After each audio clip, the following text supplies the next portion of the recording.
If you're laser cutting MDF and struggling with burnt edges, messy cut lines, or inconsistent results, this video is for you. Today we're doing a practical laser cutting MDF masterclass. It's about what actually affects your results. Clean edges, proper airflow, correct LightBurn settings, smart workflow decisions, and how that MDF turns into professional, sellable products. Let's start with the material. When it comes to laser cutting MDF, the board you choose matters. The MDF we prefer for cutting is the lighter board with higher pine content. You'll usually recognize it by its lighter yellowish color. And here's a simple test. After cutting, run your finger along the edge. On pine-based MDF, you'll notice less soot comes off onto your finger. That means cleaner edges, less sanding, less cleaning, less finishing time. This type of MDF works especially well for cutting heavy products like name signs, layered wall art, coasters, awards, and so much more. There are other MDF types available, but if your goal is clean cutting, this pine-based board behaves very well. Now let's talk about one of the biggest differences in MDF cutting quality: airflow. Most laser machines come with a standard air pump, but here's the reality. The standard air pump often isn't strong enough to properly clear the heat that causes top edge burnt marks when cutting MDF. When heat lingers in the cut line, it causes darker edges, more burning, more soot buildup. It's not always your power setting. It's heat and smoke that isn't being cleared quickly enough. Now compare that to using a proper compressor. A compressor delivers stronger, more consistent airflow. That airflow clears smoke and heat immediately. It reduces flare-ups, it keeps the cut line cooler, and it produces cleaner edges. If you want better laser cutting MDF results, airflow often matters more than increasing power. Now let's shift slightly from cut quality to production efficiency. Up until now, we've been talking about airflow, heat, and edge finish. This next part is about total job time. When laser cutting MDF, two different movements affect how long your job takes. The first is cut speed. That's how fast the laser moves while firing. The second is travel speed. That's how fast the head moves from one shape to another while the laser is off. Travel speed doesn't affect burn quality, but it absolutely affects how long the job runs. Now, here's where cut order comes in. If your design is scattered across the bed, the laser head keeps jumping long distances between shapes. That wasted movement adds up. If you group parts properly, nest them efficiently, and optimize your cut path in LightBurn, you reduce unnecessary travel. Less travel distance means faster overall cutting time. When cutting multiple shapes, you can control whether the laser starts cuts from inside to outside or outside to inside.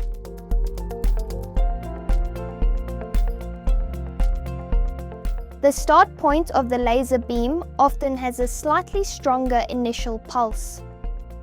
That first contact point can leave a small mark, almost like a tiny burst, on the edge.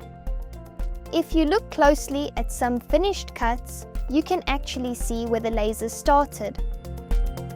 This is a small setting change that makes a big difference in final product quality. Another factor that affects laser cutting MDF results is the table you're cutting on. On Thunder laser machines, you typically have two options: blade table or honeycomb table. If your main focus is cutting and getting the cleanest possible underside, the blade table often produces better results. Why?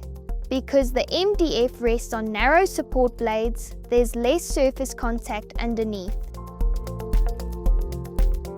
Less surface contact means less heat reflection from below. Less heat reflection means cleaner bottom edges. Cleaner underside means less sanding and less post-production cleaning. Burning usually isn't because your laser is too powerful. It's because heat stays in one place too long. Instead of maxing out power unnecessarily, balance your settings. Increase speed where possible. Use as much power as needed.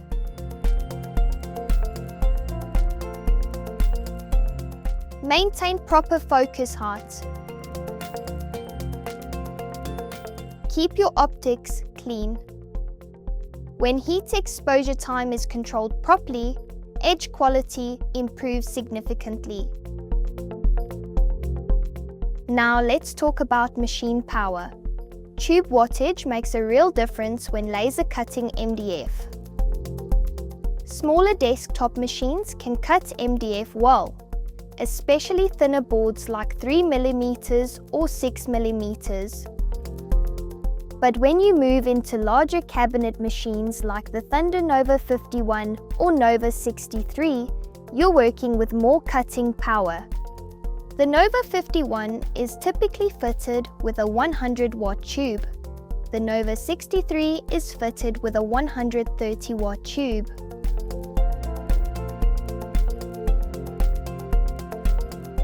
What does that mean practically?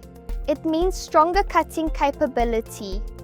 With more tube power, you can cut thicker MDF comfortably. You can cut thicker material faster. You don't have to move extremely slowly.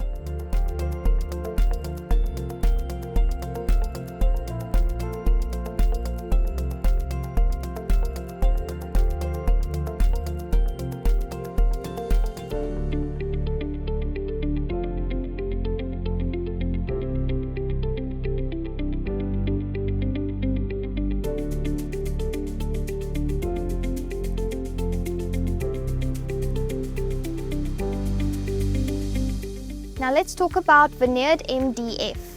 Veneered MDF has a real wood veneer layer on top of the MDF core.